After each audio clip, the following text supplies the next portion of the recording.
Take a slow, gentle breath in. Hold it softly, feeling how spacious it is inside you.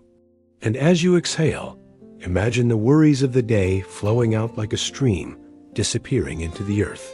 Tonight, I will share a story of pride and humility, of anger and calm, of the subtle power that arises when you refuse to take what does not belong to you. Imagine a long time ago, in a country of misty mountains and wide rivers, there lived a renowned Zen master.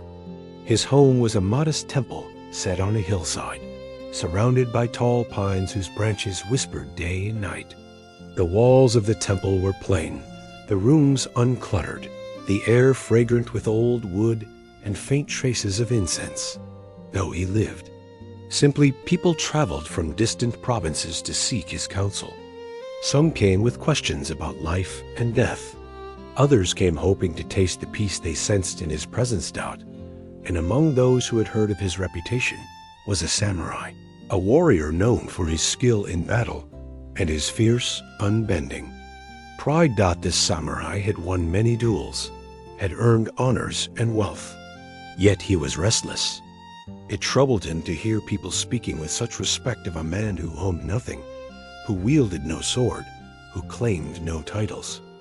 One morning, as the fog lifted from the valley, the samurai mounted his horse and set out for the temple.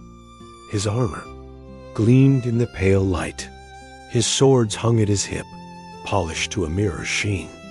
As he rode, he rehearsed the words he would say, certain that he would expose the master's so-called wisdom as nothing but an empty show. At last, he arrived before the temple gate. He dismounted, his boots striking the stone with purposeful force, as though to announce his coming to the world itself. He found the Zen master sitting outside on a wooden bench, mending a small tear in his robe. The old man looked up, his eyes clear and calm, and inclined his head in greeting. Without bowing, the samurai stepped closer and spoke in a loud, cutting voice. "People say you are wise," he began. "They say you are above anger and pride, but I do not believe it. I think you are like any other man, hiding behind your silence because you have nothing to say." The master looked at him, saying nothing. The samurai's mouth twisted into a sneer. He raised his voice, letting it echo against the quiet temple walls. "You are a fraud," he continued. "A coward too weak to feel the heat of real passion. A beggar in dirty robes pretending at holiness. You are nothing." But inside the samurai's chest, something else stirred a restlessness he could never fully name. All his life, he had believed that power and victory would quiet the unease that woke him in the night. Not as a boy, he had watched his father rise and fall with the whims of other men's opinions. He had seen how quickly respect could vanish, how a single rumor could undo a lifetime of honor. He had promised himself that he would never be weak, never be questioned, never be looked upon with pity or scorn. And so he had trained harder than anyone. He had fought duels without mercy. He had learned to silence every softer feeling until only iron remained. But no matter how many battles he won, no matter how many times his name was spoken with fear, there was always a hollow space inside him, a quiet dread that perhaps he was nothing at all. That if he stopped defending himself for even a moment, the emptiness would swallow him. And so he came to the temple, hoping to provoke the old man into anger, into proving himself just another fraud. Because if the master became enraged, if he rose to meet the samurai's scorn, then the warrior could feel justified in his own hardness. He could say, "See, even you are no better than me." But when the old man only looked at him, silent and untroubled, the samurai felt the walls he had built around his heart begin to tremble. He stepped closer, his hand resting on the hilt of his sword. His voice dropped to a cold hiss. "Have you nothing to say? Are you so empty you cannot even defend yourself?" The Zen master looked at him for a long moment. His eyes did not waver, and when he finally spoke, his voice was soft, unhurried. If someone offers you a gift, he said, and you do not accept it, to whom does the gift belong?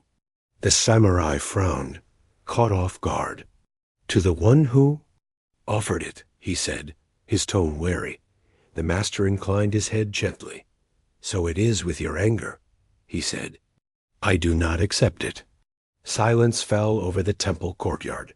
For the first time, the samurai felt the weight of his own fury, pressing back against him. Without a target to strike, it seemed to collapse inward. He looked at the old man, who sat so simply in the morning sun, as though nothing had happened at all in that moment. Something in the samurai's chest softened a tightness he had carried his life loosening its hold. He lowered his eyes. When he spoke again, his voice was quiet. Thank you, he whispered. He turned and walked slowly back to his horse, leaving the temple in silence. The Zen master watched him go, then returned to mending his robe as though no interruption had come.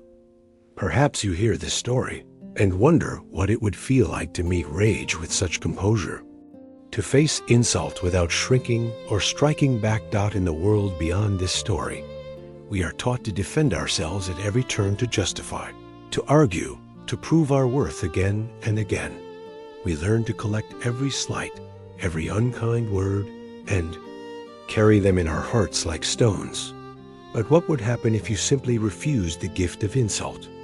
What would remain if you did not pick it up, did not cradle it close, did not build your sense of self around it? Perhaps, dear listener, you too have known what it is to carry anger like a torch, believing it would protect you from the dark too. Hold it close, convinced that without its heat, you would be defenseless, unseen, unimportant. But when you carry rage from place to place, it does not shield you. It burns you from within. It fills your hands, so there is no room left for kindness, or curiosity, or peace. You find yourself looking for enemies, even in the eyes of those who mean you no harm. You find yourself bracing against every softness, suspecting that behind it waits betrayal. And the saddest part is that the thing you are defending so fiercely, the fragile heart beneath all that armor, is the very part of you that longs to be free. Tonight, I invite you to imagine what it would feel like to set the torch down. To feel the cool air on your palms, where the heat once seared. To trust that you do not need the fire of anger to know your worth. To discover that you are already enough, without defense, without explanation. If you like, you can close your eyes now. Picture the temple courtyard bathed in morning light. See the old man sitting quietly, unmoved. And when the next thought arises, some old hurt or anger, you might whisper softly to yourself, I do not accept this. Not with contempt or denial, but with a quiet clarity that what others offer does not define you. Take a slow breath in. Feel the space in your chest widen. Exhale and let everything unnecessary fall away. You do not need to defend yourself tonight. You do not need to prove anything. You are already enough, as you are, without argument or justification. When thoughts return, and they will meet them with the same gentle presence. If they are kind, let them warm you. If they are harsh, let them pass. Nothing that is true can be diminished by what is untrue. Nothing that is real can be stolen by another's anger. Stay here as long as you like, resting in the spaciousness of this knowing. May you sleep tonight, free of old burdens. May you dream in peace, untroubled by what others have tried to give you.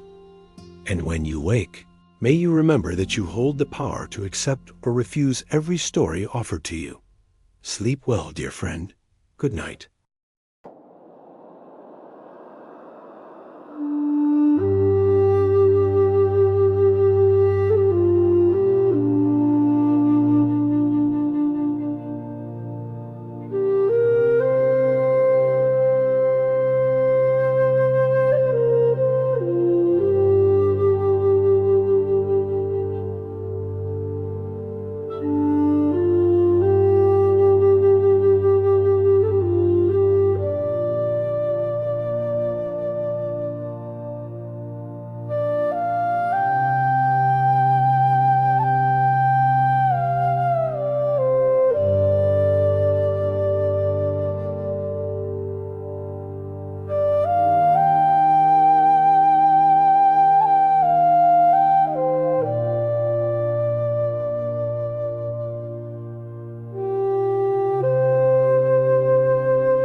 you.